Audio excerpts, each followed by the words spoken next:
Hi, my name is Tiffany Childers, and I am here with Jackson and Darla Hi. Schroeder. And they are involved with One Chair at a Time, and I'm here representing One Chair at a Time. And we are going to talk about Jackson, who was born with spina bifida, and he has been in a chair almost his whole life. Yep. He's 22, and we're just going to talk to him. And I'm telling you, what inspires me the most is how he just continues to show what's possible. And you're going to hear an incredible story here. And we're going to talk to mom as well. And we're just going to talk about what life looks like for you, the physical side, the emotional side, the mental side, the challenges, and most of all, the victories. And just, how joy is present in your life, even through some of the struggles. And we're just going to talk about daily life. So, Perfect. if you don't mind, can you just tell me a little bit about your journey Um, and what a normal day looks like for you? as of right now, I'm not doing any college, but doing more. My health is at a not an all-time low, but it's getting better. So I couldn't do the college stuff, but it's training mostly. That's mostly what I've been doing. Staying at home, cooking, just living a normal life as I can. Mm-hmm. Hmm. Mm-hmm. Yep. So, Mom, I want to talk to you a little bit so you can kind of start his journey and what you what your thoughts were when you figured out that Well, he was going to be born with spina bifida. How did you find out? What was your struggles? Here, I let me had give you the microphone.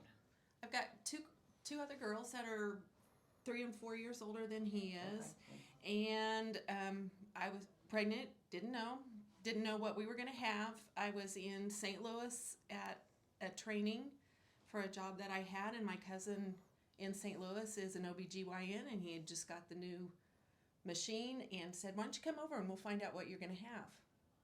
And he's the one that found it. Wow. About 6 weeks before he was born, he said, "We've got some issues here." And of course, we were devastated. Yeah. So went back to, we were living in Liberal, Kansas at that time, and went back to Liberal to the doctor, and we went from there and got us a maternal fetal specialist in Wichita, and he was born early. We did a C-section about 6 weeks early Oh, okay. because he was growing so much. And when he was born, he was the first thing the pediatrician doctor in the room said, "I have never given an APGAR score of a 10. He probably deserves a 10. So he gets a 9. Wow. And it was like, he said he is the healthiest kid. We were in the NICU for a week. They did his repair on his spine and put the shunt and everything in, and he had to be moved to a special corner of the NICU in Wichita at Wesley because he was so loud. And he was born on a Monday, and we went home on a Sunday, the next Sunday. So they did surgery. They did surgery. They repaired his back. He had an open, with spina bifida, he had an open sore in his, not really a sore, but it's an open. So tell me, if you don't mind, what spina bifida is, to the best of your ability, kind of, so we can. It starts, it's a neuron thing. It starts when the spinal cord forms at 21 days after conception. Wow. So what happens when it first starts, they explained it to me that it starts flat and that spinal cord folds around and it zips from the middle to the top and the bottom. And for his, it didn't zip all the way to the bottom and left a hole, like a hole. So then when he was born, it almost looked like a golf ball on the outside of his spine. Wow. That had part of the nerves and spinal cord and stuff, and they had to push that back through and sew that all together. But And 21 that is days. so surrounded with nerves and a Yep. whole intricate thing and design, I'm sure. Yeah, and at 21 days, how do you even know? Oh, yeah. So, Yeah. and it happens that early.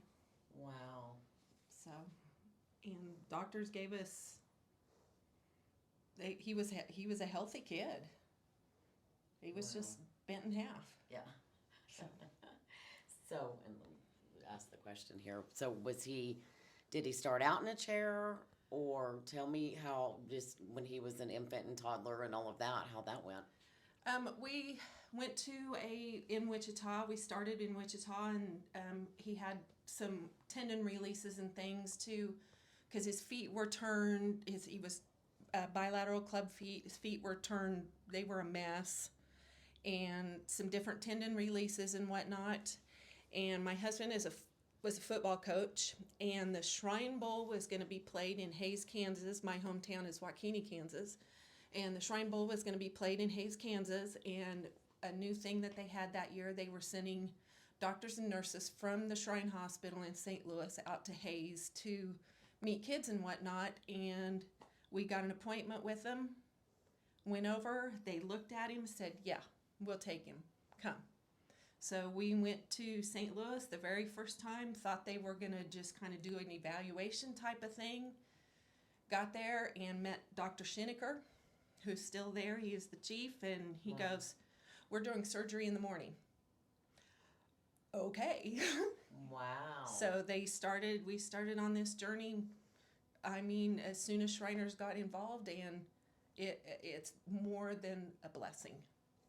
They took care of he's had multiple surgeries, castings, feet, legs, to get him to where he is. Wow, that's incredible. I didn't know that you had that many surgeries. Yeah, we've been through a bunch. Wow. 7 major ones. Yeah. So tell me about all of your accomplishments. Like, I'm excited to hear this. And I mean, I start from the beginning. Okay, if we're gonna go very beginning. We're going very beginning. Go back to wrestling. Yeah. I was a wrestler for a while. Okay, so at what age did that start? That was from kindergarten to 2nd grade. Yeah. And I was going against able-bodied kids. Wow. And I started on the ground. They started standing up, and I had to get them to the ground to win. I wasn't good at it, but I was never pinned. They could never pin me because I was body strength wise. Yeah. I was already lifting 45 pounds at 2nd grade. Wow. So I was always a strong kid. Yeah. Yeah. I got in with a group in Stillwell, Oklahoma, where we were living, and that one of the coaches there was a 2-time NCAA champion from Stillwater. Wow. And they had a little wrestling club, and he said, I want to teach him how to wrestle. He said, I can teach him to heel pick, and that's what we did. And he'd go out against able-bodied kids at 8 and under and 62 pounds or some little bitty thing, and he'd grab them by the heel and hold them down, and that's kind of how we started in the sportsy type of world. Wow, that's incredible. So what's a heel pick where you just grab them by the heel? Grab them by the heel, put their head, push your head into their knee, and they'll fall to the ground. And they fall to the ground. That's all I did. Boom. And I know I had enough body strength just to hold them down at that point.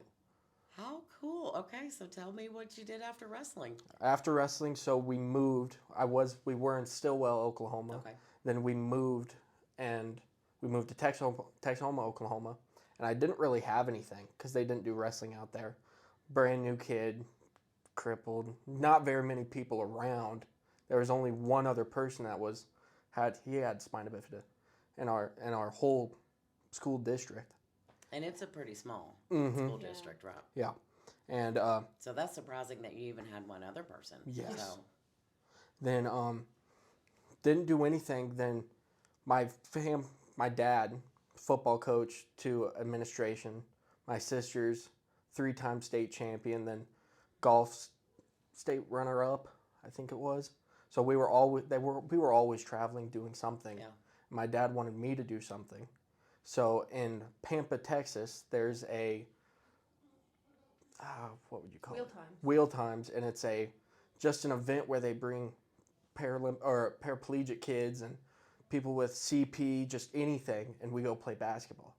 So I started that in 3rd grade, about right when we got moved there. Then Joe Chris was at one of the events. I was going to ask, when did you meet Joe Chris? In Joe 3rd grade? Mm-hmm. Yeah. Joe So Chris. he's known you a long time. You've known him a long time. Yeah. Joe Chris was at one of the events, and my dad reached out to him on Facebook, telling him who I was, And immediately it just sparked from there. It went from 0 to 100 right there, and we went everywhere. Yeah. Wow. So, what all have you played? Tell me what all So you. I back when I was little, I did the 100, 200, 400, 800 mile, shot put, disc, javelin, basketball, ping pong. Got a first place in that. My God. I did a little bit of everything. Swimming. Did that for a Wow. little bit. I just wanted to do stuff. I'm I don't impressed. I don't like being held up for long periods of time because it just makes you think, and I don't like to be in my own headspace. So I got to be moving. Yeah. I got to be moving. Well, and that's something I want to touch on too is your mental health through all of this because I know that that has to be a struggle. Yeah, it was. You know, how do you get yourself out of that place when you do get in your head and when you kind of get stuck? What do you do? When That maybe you could help somebody else that's watching this. I earned it, how I thought of it, if I earned their respect, they'll leave me alone. So that's all I did. I was just striving and striving to be better because then I'd be less bullied. Because I was bullied all through high school, all through 8th grade, elementary, kindergarten up. I was bullied all my life. But you got to learn that some people just do it because you're different. And there's no other reason. Yeah. You can't change it. No. You can't You're not do gonna change anything. your You mind. can't pray to be different. No. It's is what it is. Yeah. So I just took that as motivation. Yeah. When somebody told me I can't, I'm going to do it. I love that. I'm going to do it. I love that. Then when I was starting in 5th grade, we were at the Oklahoma side of Texoma, and that's where you get where our football program is and our weightlifting program is. So I started weightlifting at 5th grade, and I just didn't stop. Wow. And it was the coaches, all they did was treat me like football player. That's all I wanted. They treated me like football player, gave me the respect I needed, and I took off. Yeah. I've been the strongest kid my whole life in my whole class. Wow. Going from 5th grade lifting Wow. 135 pounds. Now I'm like 4th, I can bench press about 430, Dang. all arms. Wow. Mm-hmm. That's impressive. Yeah. So let me ask you this. Did you think being physically strong, did that help you with being mentally strong? Yep. Mm-hmm. It gave me a safe space. Yeah. That as long as you're physically strong, you can be mentally I use it as a tool of on like, top on your game. it's kind of weird to think I use it as a tool to one up people because Yeah. they would always talk down to me, but I always had that one thing. I'm in a chair and you're able bodied and I could do more things than you could ever do. Yeah. And I let my ego on that go. Yeah.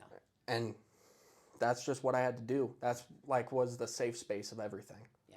Then meeting Joe, that just amped it up. Yeah. Because it meant that I'm going to go out and make a career while you're just going to sit there and make fun of me my whole life. Yeah. And I'm going to show you that's not going to happen. Yeah. Mm-hmm. I love that. I love that. And that's what we're trying to show is how Joe, in one chair at a time, has helped, people like you, get the confidence and let's do this. Come on, let's go. Mm-hmm. Let's be the best that we can be. Mm-hmm. And God, that's so impressive. So tell me, what's a day look like for you now? Like, what are you doing? And I know you said you'd had some health issues. Health wise, so day's pretty slow for me. Is that normal the older that you get? I'd like to say it is. Have a little bit of health issues. Yeah, well, it's for being a crippled kid and being paraplegic, spina bifida.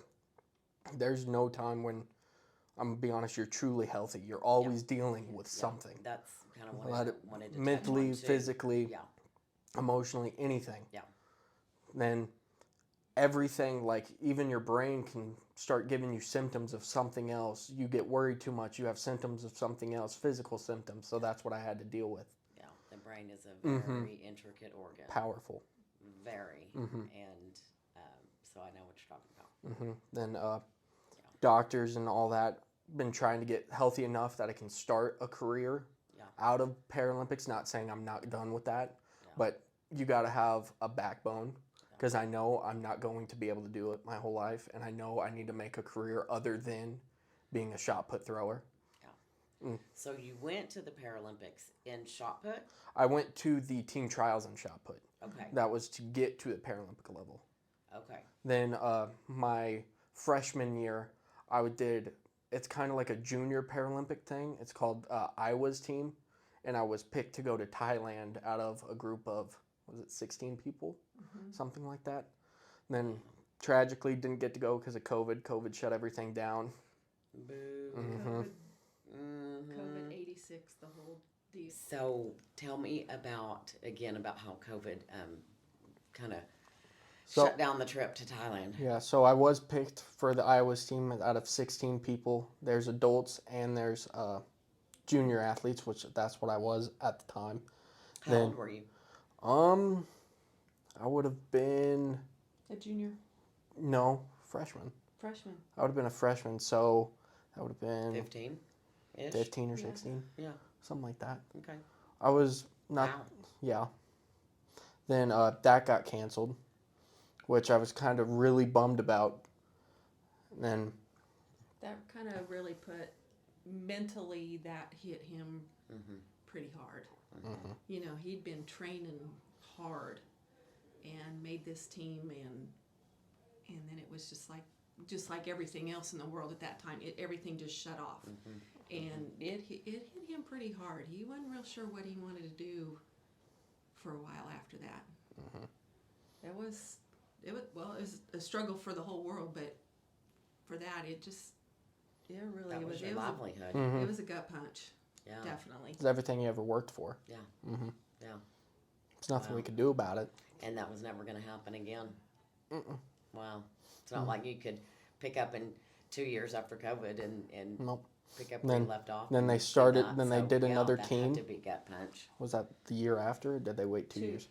2 years or 3 years. 2 years after, they picked another team, and I was not invited. Really? So I never had that opportunity again. Do you think it was because you were older by that time? Or? Nope.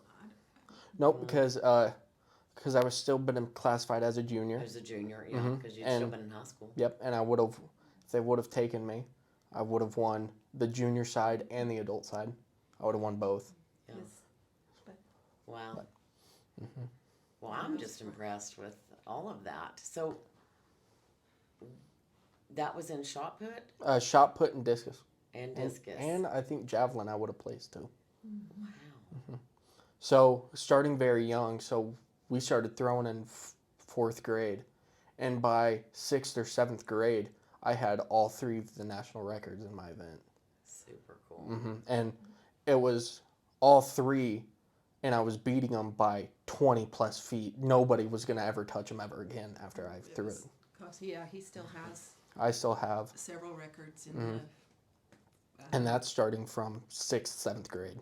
13 and unders and 17 and unders, and That's impressive. still has several national records. That's impressive. So Wow. So I'm sure Joe Chris came to a lot of your events and We traveled a lot. stuff. Yeah. Because You traveled together. it's only in the summer. That's when our events are. So we traveled everywhere. Yeah. Sometimes solo without the parents once I got old enough, but we traveled to I think I've been in almost every state, it seemed like. Wow. they've Yeah. traveled a lot. He's been to we've been to San Antonio several times. We go down to the Desert Challenge in the Phoenix area, which is a big Grand Prix, international Grand Prix. We've been down there several times.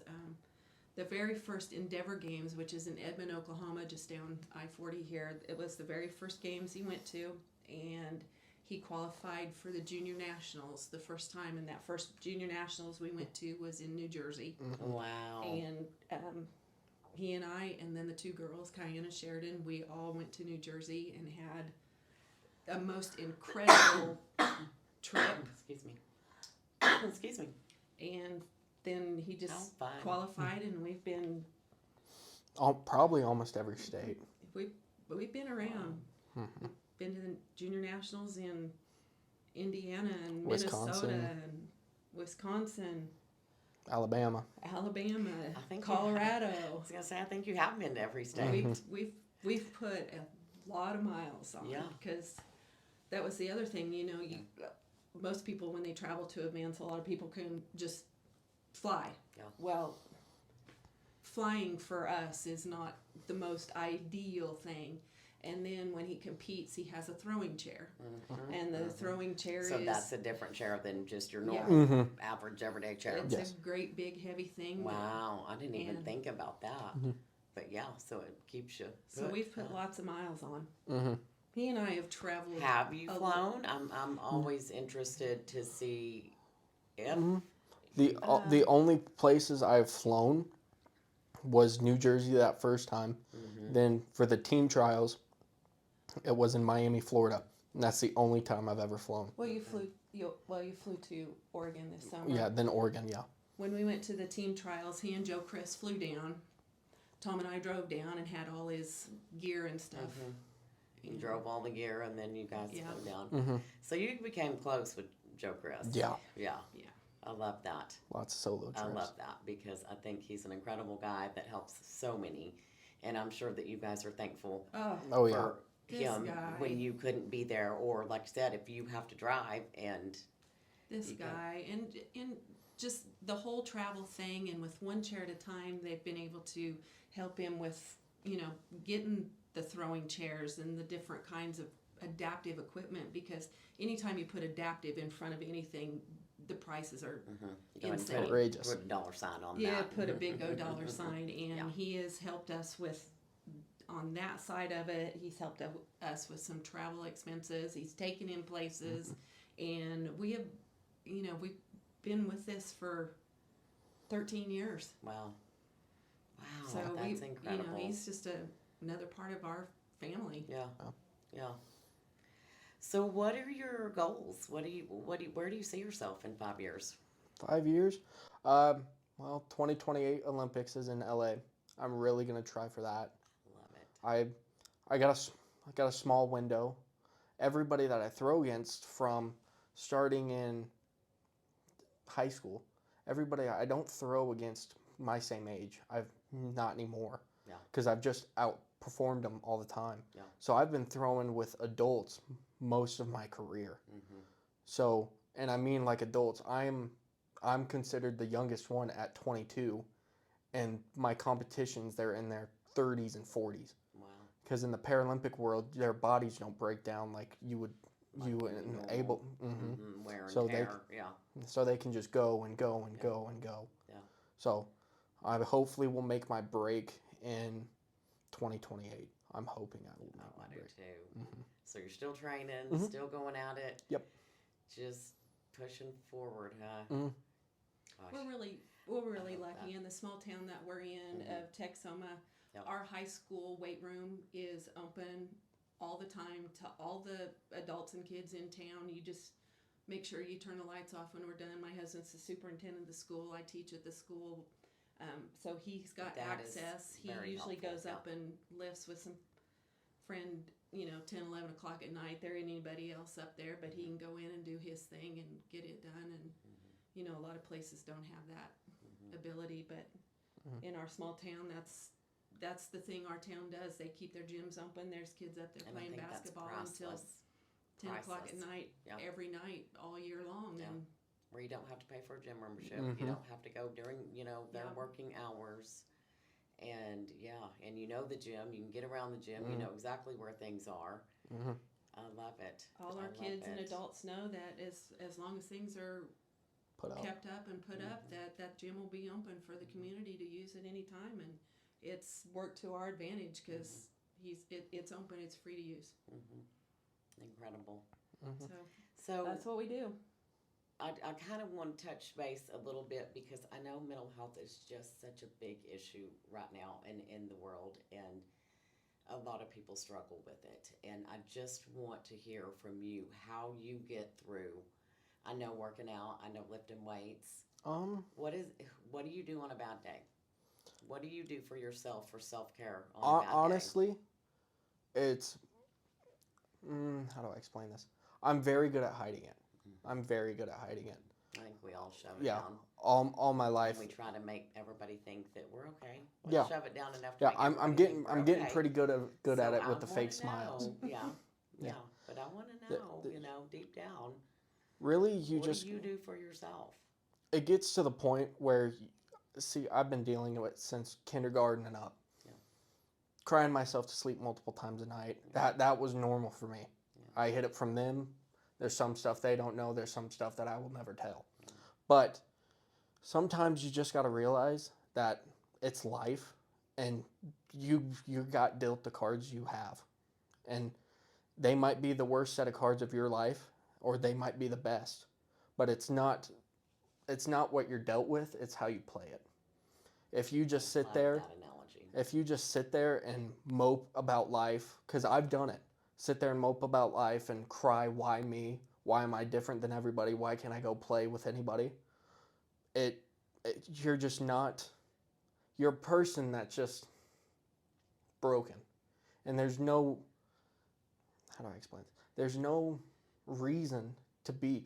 I have every reason. Everybody that's going to have a interview has every reason to say, I don't want to see anybody. I don't want to do anything. I want to stay in my room and nobody talk to me. But that's not the way to go. You've learned that through life that it's just not how you need to deal with things. It's better when you have a community like Joe Chris is putting up, and you have group chats, and any problem you have, you can call somebody. That's a lot better than sitting there moping, because there's nothing done. There's no next step for that. You just sit there and mope, and what One Chair at a Time has done is brought this whole community together. So we're not alone in this. I love it. And we have age groups from the youngest to the young to old. We got every stage of life. At least one of us has been through. Been there, done that. Let me help you. Yeah, I love it. And that's the best part about it. Community is so important. Excuse me. I think community is so important, and individuals like you. Yeah. I'm so sorry. I'm You're getting good. hot in here. There's even things that we found, stuff that, even the health issues that he's dealing with, there's somebody in this group that has gone through the exact same thing, and helps us get direction, because a lot of times it's really tough to get into doctors and see different things, and you talk to some of these other people in this group, and they've been there and already done that, and kind of help you through it, and what you need to do, and recommend a doctor or somebody that knows what. Do you guys come here for doctor's appointments? Or No, we go where to do you Oklahoma go? City. Oklahoma City. That's what I was going to say. Probably somewhere. Since we're in Oklahoma, we're in Oklahoma City, but yeah. it's nice to talk to people. Yeah, it is. Community is so important. And he's been really lucky throughout, even from time he's little. He's always kind of had that one friend. Yeah. He's always been tighter with than any of the rest, and he's got a friend now that is a good guy, and they do a lot of stuff together, and I love it. So, do you drive? Yes, I do drive. That's what I want to talk about too, so we can give people hope that you are going to be able to drive a vehicle. Yeah. Yeah. The process for being in a wheelchair is a lot harder, because I had to do the driver's ed and not be behind a wheel one bit. And you have to go and pass the written test. Then you can finally get behind a wheel and go to a program down in Lubbock, which they run you through a simulator. Then you can finally learn how to drive. Okay. Yeah. See? So I had my permit way before I even worked a car. Yeah. Yeah. See, I think that's fascinating. And people need to know that. Yeah. This is how it works. Yeah, when he got old enough, then we took him down. He went down to Lubbock, and they fitted him with the hand controls. Tom saved. We traded in, or didn't trade in. Tom bought a new pickup, so he got the old pickup. The old pickup, which is not that old, but Yeah. that the girls drove to high school, and then he drove it to high school, and that's what he drives. And so, do you have to take your chair apart and put it in the vehicle, and then assemble it when you get out? Yep. Okay, and so you learned how to do all that in driver's ed, or kind of Nope. just on your own? Joe Chris taught me. Okay. Joe Chris taught me. Yeah. Joe Chris taught me how to drive on one of his Polarises because it all had hand controls, and we went out to a back alleyway, and that's how I learned. I love it. Mm-hmm. I It love was it. the first experience on hand controls or anything. Wow. Mm-hmm. Wow. Okay. Well, is there anything that we haven't talked about that you want to discuss? That if anybody has any questions and they're in the same, you know, condition that you are and has a disability like you, that you would want to say, or even you, Mom? I want to get everything out there that you think that maybe somebody would have a question on. You got to learn that you can't do it alone. Yeah. That's the biggest thing. Don't ever do anything alone. Mentally wise, it's terrible. You got to learn that there's support groups. You got to learn that going into Walmart or going out in public, you will get stared at, and you have no idea if it's from being in a chair or there's something on you or something like that. You just can't let that bother you. You got to learn that people will talk down to you, and they mean it in the best intention, so don't take it personally, even though I've come to take most of that stuff personally, but people just don't know how to treat you. They think you are a different person, and you just got to let them know that you are the same person, just with limitations. That's all we are. We are the same people with limitations. Yeah. Mm-hmm. Still hurts right there sometimes. Yeah. Yep. I think that's awesome. I guess mom perspective is, we started our journey even before he was born. And we got some help and on the right track. And I know that there's parents out there, it doesn't happen often, but spina bifida can be pretty disabling. There's a big range with it, and there are so many places out there. And the thing that even my dad, when he was born, he said, he might not be able to play football and basketball, but he can do something else. And we've always looked, I think he was one of his biggest supporters as he was growing up. He said he'll figure it out and find what he can do, and don't. I've seen lots of parents, they baby their kids and whatnot. This kid has never been babied. His sisters never babied him. Your wheels are turning. He had to in grow there, up tough. and you're thinking what you can do next and what you can. Yeah, I love it. He had to grow up tough, and at some at some point, Dad and I aren't going to live forever. He's got to learn to be as independent as he can be. Learned that from a very young age with 2 sisters. Yeah. I was able to climb up on top of counters at the age of 3 to get me stuff because they wouldn't do it. Oh, that's funny. How older sisters are. They're just mean. Mean older Just sisters. mean. And he was... How fun. Oh, that's funny. Yeah. So it was a lot of torture from them, but they strive for greatness. So. Well, probably made you who you are today, too. Maybe. I'd hate to admit it, but maybe. Well, I'm excited to talk to you in a couple years about 2028. Okay. I'm super excited. Okay, so I'm asking everybody, and I'm asking you too, but I want you to go first. Yep. If you explain Joe Chris in one word, just one word. Explain Joe Chris in one word. There's a lot of words. Some pretty comical answers. Inspirational. If I didn't meet him, there's no telling what I would be. If I would still be here, if I would still be the person who I am today. I think we inspired each other at a young age, because I don't think he thought I would get to the point where I am today, and I don't think anybody thought. And I think that's how we bounce off each other. It's iron sharpens iron, and we just clash. Sometimes we're really mean to each other, and we give each other the business, and so. But that's normal. But I think you're an inspiration to him. It's what I really do. It's sorry, got me flustered there. It's he inspires people. He wants people to do great things. Give them the opportunity. I agree. Okay, Mom, what's your one word? He is so giving of his time, his resources. He opens up his house to, kids, adults. He goes first thing when something happens, he is there to help them. He didn't have to do that. No. He didn't have to start this program to help kids, but he is so giving in his heart, even though he'll deny that altogether. Yeah, exactly. But he is so giving that he is giving a lot of hope to a lot of people that maybe didn't have that. I agree. Thank you guys so much for the interview. Thank you. And Thanks, thank this you has for been watching awesome. at home. Hi everybody, Joe Chris Rodriguez, founder director of One Chair at a Time.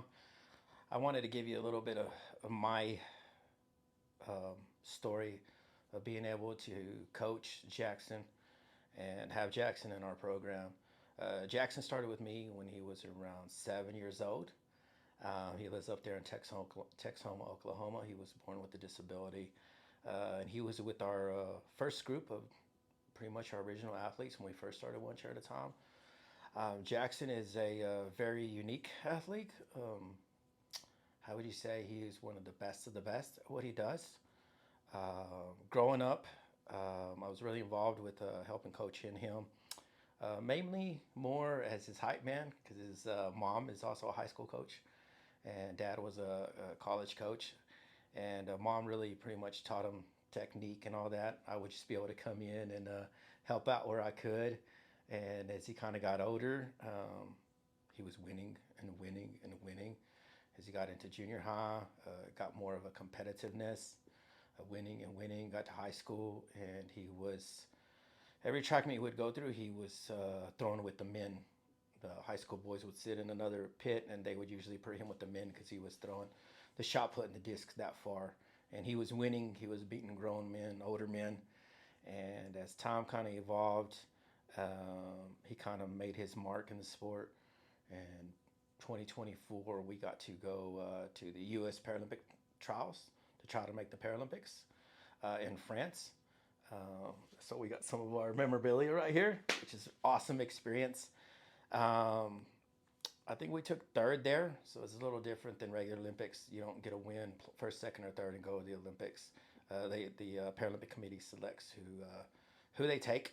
But it was a huge opportunity for the program, and it was great for him to be able to represent our nonprofit and represent our Paralympic Sport Club, One Chair at a Time.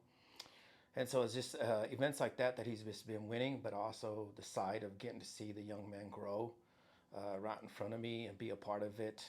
I think growing up with a disability as a kid has to be really tough, because I got injured when I was 23.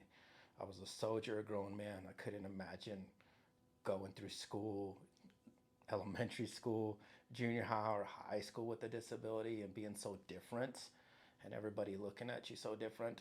You really had to have a strong self-confidence. And so it's a little different with our athletes that were born with a disability. I give them the utmost praise and respect, because it's got to be so hard to be able to do. And I think being involved in a program like ours really helps their self-confidence, and they get to be around other people in wheelchairs and amputees and disabilities in our program. And so I think that helped Jackson out a lot as he was younger, to be a part of the program and to help him deal with that the mental health, the mental side of growing up with a disability, and not as some of the other ones that are getting injured. So like I said, Jackson's accomplished a lot of things, and he still has a bright future of him throwing. He still throws to this day. Maybe the goal is 2028 Olympics. I don't know yet. We're going to make a run out of it. It's kind of up to him. The ball's in his court. He's gotten older and everything. But yeah, being a part of his family and their journey has been a blessing. So shout out to them.